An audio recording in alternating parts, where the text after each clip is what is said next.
सुनिए आप लोग एक बार ऑडियो फाइल जरा सुनिए, डिटेंशन का ऑडियो फाइल सुनाते हैं हम आपको।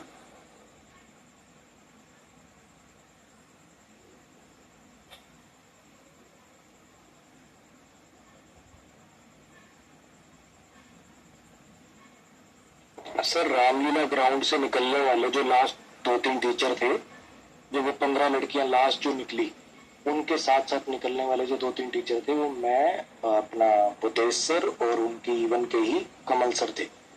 हम वहां से बाहर आए, बिल्कुल जब वहां पे कोई एक भी बच्चा नहीं बचा तो बाहर आए। बाहर आए तो देखते हैं वहां पे आदित्य रंजन सर खड़े हैं बिल्कुल बैरिकेड के पास, और एक लड़की थी वहां पे ब्लैक टी शर्ट में, जिसका भाई आनंद पर्वत थाने में डिटेन हुआ था, जो कि बाद में पता चला, लेकिन वो उसका फोन नहीं उठा रहा था क्योंकि उसका फोन पुलिस वालों ने जब्त करके स्विच ऑफ कर दिया था। तो वो परेशान थी, वो बोली मेरा भाई कहीं अंदर ही बेहोश हो गया हो, गिर गया हो, ऑलमोस्ट रोने की कंडीशन में थी वो।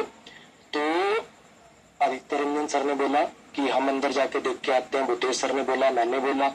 आदित्य रंजन सर सबसे पहले अंदर चले गए उस लड़की के साथ। उन्होंने पुलिस वालों को बोला कोई एक चला जाओ, आप में से 3 टीचर जो हो, तीनों में से कोई एक जना चला जाओ।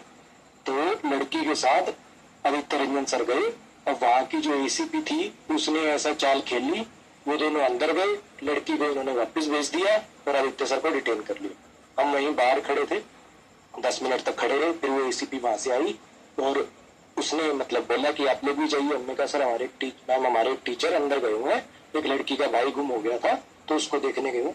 नहीं नहीं कोई भी नहीं है अंदर, तो अरे मैं वहीं से आई हूँ, कोई भी नहीं है अंदर, ये करके फिर हमें समझ में नहीं आया कि मुझे लगा कहीं और से निकल गया। मतलब बहुत परेशान थे, लेकिन इतनी देर में हमारे पास भी उनको तो वहीं से डिटेन कर लिया। फिर मैंने फोन किया इसी बात को सुनते हुए, कैसे कैसे जाएंगे, तो फोन किया तो पता चला कि उनको डिटेन कर लिया। तो ये है कहानी असली, जो मैंने ना किसी से सुनी है, मेरे सामने हुई है, और भूतेश सर के और कमल सर के सामने हुई है। अब कोई बातों को कितना भी मोड़ के किसी को सिर्फ नीचा दिखाने के लिए कोई कुछ भी बोल ले, बाकी सब बातें ये रियलिटी है जो मेरी आंखों ने, भूतेश सर ने, कमल सर ने हमारे सामने देखी है। इसमें कोई इफ एंड बट नहीं। अब बताओ भाई, अब बताओ मेरे को डिटेन कैसे किया गया, क्यों किया गया? और इसकी मैं रीलें बनवा रहा था, अकेला गया था, कोई वीडियो एडिटर तुम्हारी तरह लेके नहीं गया था कि पीछे डीसीपी के साथ बातें करते हुए वीडियो बना ले और जा करके डलवा दे। क्या इसकी वीडियो मैंने दिखाई यहाँ पर? क्या इसके बारे में मैंने कुछ भी कहा वहां पे? और किस तरीके से मेरे को आपने फंसा दिया वहां डीसीपी को यहाँ पर बुलवा करके कि जैसे आई तो धर लेना? बोलिए जरा। शिक्षक के नाम पर कलंक है। आप बात आप पैसे की करते हैं कि पैसा पैसा पैसा।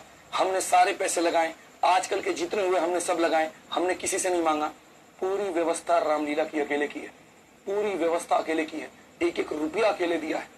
From the first day permission लेने के लिए 2 लाख रुपए जब लगे, चाहे वो सिक्योरिटी फीस हो, ग्राउंड फीस हो, एमसीडी की तरफ से ही आया, सारा पैसा पहुंचाया, कैश में पहुंचाया। उसके बाद में टेंट है, फूड है, वाटर है, एमसीडी है, हर जगह पैसा गया। यहाँ पर प्रशांत सर ने टेंट का पैसा दिया है, खाना का पैसा विक्रमजीत सर ने दिया है।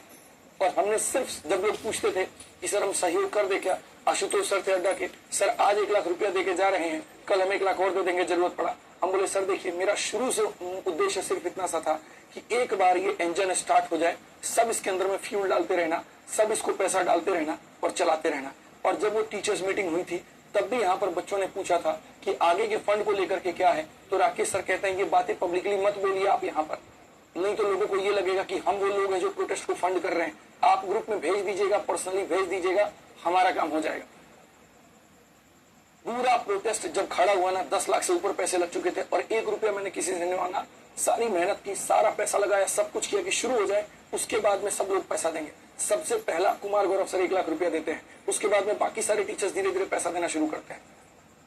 और यहाँ बात करते हैं आप 1 रुपया आपकी तरफ से नहीं है। और क्या कह रहे हैं, पूरी सब्जी की व्यवस्था करवाई थी, तो क्या हमारे दावत चल रही थी ब्याह की कि हम सबको खाना बढ़िया खिलाते हैं? और फिर उसमें भी कहते हैं आधे लोगों को मिला नहीं, तो आप लगवा देते। जब आपको दिख रहा था कि पानी के टैंकर वहां नहीं थे, आप और पानी का टैंकर मंगवा देते। आप तो सहयोगी बनकर के आए थे ना, या कटाक्ष करने आए थे, या मौका ढूंढ रहे थे किस पॉइंट से हम वीडियो बना ले। आप ही लंगर लगवा देते थोड़ा सा। हमने तो कहा ही था कि जो शिक्षक जो सहयोग कर सकता है, जो बच्चों के लिए टेंट मंगा सकता है, जो खाना मंगा सकता है, जो दर्री मंगा सकता है, जो पानी मंगा सकता है, जो पानी के टैंकर लगा सकता है, लगाए। क्रिस्टोफर सर ने पानी के 3-3 टैंकर मंगवाए, हर्ष भाई ने पानी का 1 टैंकर मंगवाया। ये लोग लगे रहे वहां पे और आप आकर के सबको जीरो बना करके अपने आप को हीरो समझ लेते हो। बाकी टीचर से भी मैं कहूंगा कि देखिए जो भी आपने फंड यहाँ पर इस प्रोजेक्ट को चलाने के लिए दिया हुआ है, ठीक है, तो वो एनजीओ में गया है और एनजीओ के अंदर में पूरा हिसाब किताब है कि आपका जो पैसा आया है और जो पैसा लगा है। तो जिन जिन टीचरों ने पैसा दिया, अगर बचा है पैसा जो भी है हिसाब किताब के बाद में, तो उन लड़कों से बात हुई है जो ये प्रोटेस्ट में पूरा ऑर्गेनाइज कर रहे थे, सारी चीजें कर रहे थे, तो आपके पैसे उसी प्रोपोर्शनेट में वापस कर दिए जाएंगे। तो इसके लिए आश्वस्त रहें, निश्चिंत रहें और टीचर्स ग्रुप में आपके पास मैसेज आ जाएगा, सारी चीजें आ जाएंगी। तो इसके ऊपर में कभी भी कोई बात की संदेह न करें। 1 रुपए की बेईमानी कहीं पर कुछ भी नहीं होगी, ये मैं आपको वादा करता हूँ। मैं अकेला काफी हूँ, हर बार का इनका बयान होता है मैं अकेला काफी हूँ। अरे अकेले काफी हो तो क्यों बुलाते हो इतने शिक्षकों को, क्यों हर जगह पर जाते हो तो अकेले